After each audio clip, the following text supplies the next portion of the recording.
Hello, welcome, and thanks for joining me for a few minutes to chat about the Elixir of Love, an opera by Gaetano Donizetti. I recently had an opportunity to see a live performance of this opera performed by Virginia Opera. Here is my ticket.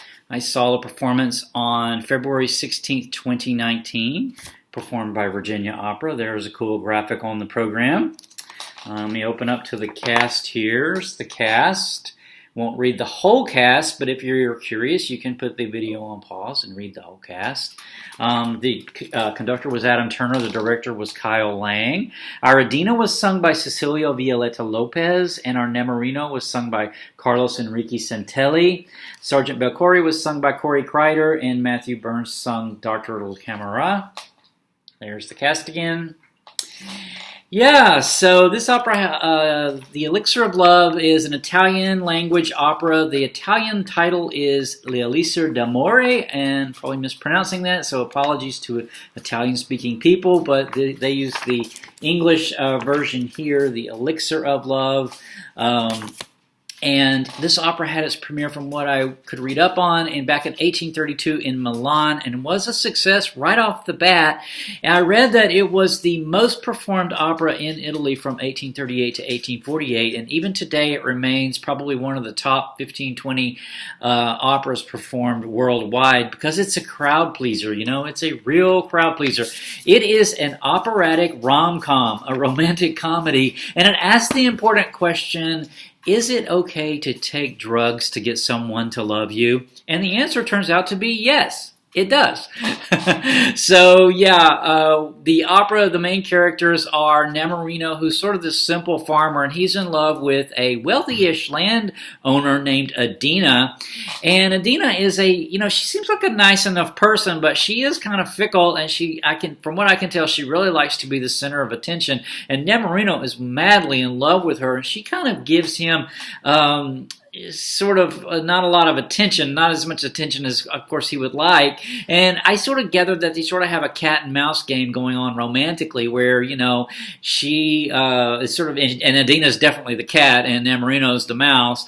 And so they have this sort of back and forth going on. But, as the opera opens, Adina is reading a book, and she's reading, and she's telling this book to the workers that are around there, the farm workers, and the book is about Tristan and Isolde, and she's talking about the magic love potion in that story. And so Nemorino overhears this, and he's sort of pining away for her, as per his usual. Well, these soldiers show up in town, and one of them is this handsome Sergeant Belcori, and, he sort of catches Adina's eye, and she definitely catches his eye, and so they start this flirtation with each other, and it sort of, makes Nemorino a little bit nuts. But so Nemorino, so this other character ends up showing up in the opera, and that is Dr. La Camera, who is this sort of medicine man, con man, quack that's selling all sorts of medicines and potions and whatnot. So Nemorino, sort of in desperation, goes to him and he says, hey, do you have any magic love potions, like from Tristan and Isolde? Do you have any of that Queen Isolde potion? And Dr. La Camera is like, sure. In actuality, of course, it's cheap wine. But Nemorino, sort of takes this on faith and uses all of his money to buy this bottle of love potion. So Dr. La Camera tells him, it won't take, it'll be 24 hours before this takes effect, conveniently enough time for him to sell a bunch of it in town, then skip town. But Nemorino really wants to get this process started right away, so he starts guzzling it down, gets a little bit drunk. Well, Adina sees him, and then so he doesn't pay a lot of attention to her because he thinks he's got the solution, right? He's got this magic potion, so he doesn't really pay a lot of attention to her because he thinks the magic potion is going to work. And she's like, this doesn't seem like Nemorino. It's kind of uncharacteristic. And she's like, I'll have none of that, right? Because I want his attention again. Well, the Sergeant Belcori, proceeds to give her attention and proposes to her. And she's like, okay, yeah. She wants to think about it, but, she's sort of like, okay. Well, Nemorino, this is like, oh gosh, he's thinking this isn't working. So he goes to Dr. La Camera and he says, it doesn't work. It's been 24 hours and it doesn't seem to be working. And Dr. Decameron says, "Oh, you need another bottle," because he wants to sell him another bottle. And Nemorino's like, "I got no money." And so he winds up talking to the I think it's the sergeant in the army, and then he says, you know how you can earn some money? You can join the army." And Nemorino's like, "Okay, if that's the way he's got to do to get money, that's what he's going to do." So that's what he does. So meanwhile, it comes up on their Adina and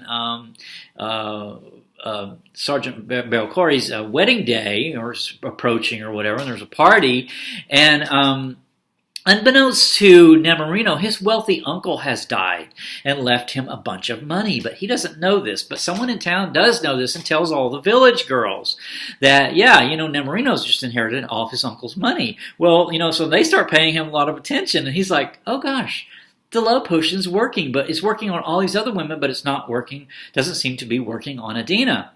And so, but nevertheless, he's getting all this unexpected attention from other women. Well, Adina sees all these other women giving him attention, and she gets kind of jealous, right?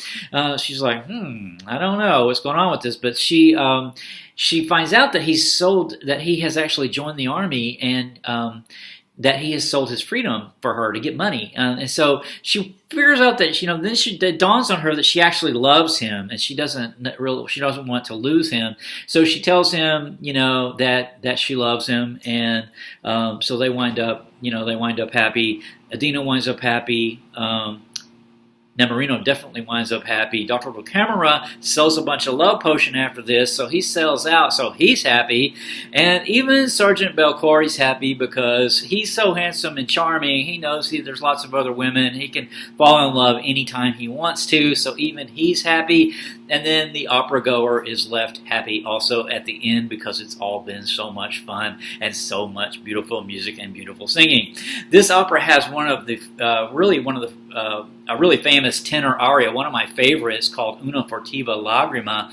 There is a performance of this that I really love on YouTube by Rolando Villazón from 2005.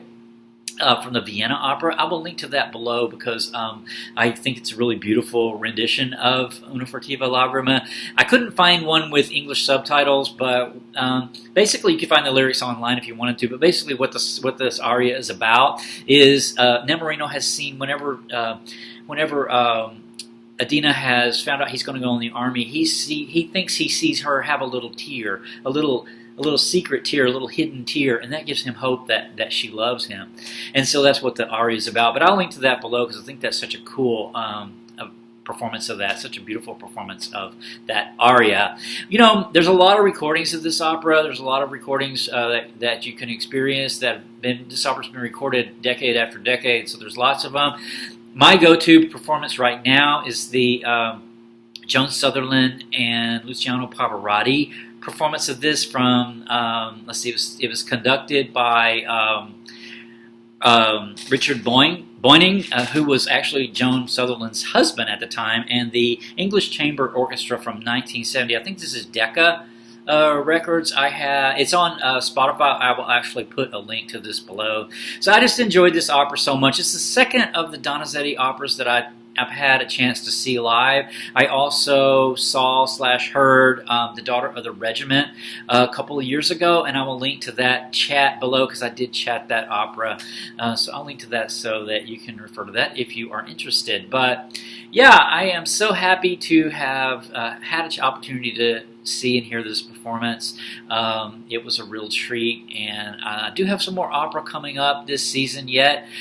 So in the next few months, 2 or 3 months, there's more coming up, so stay tuned. Take care. Bye.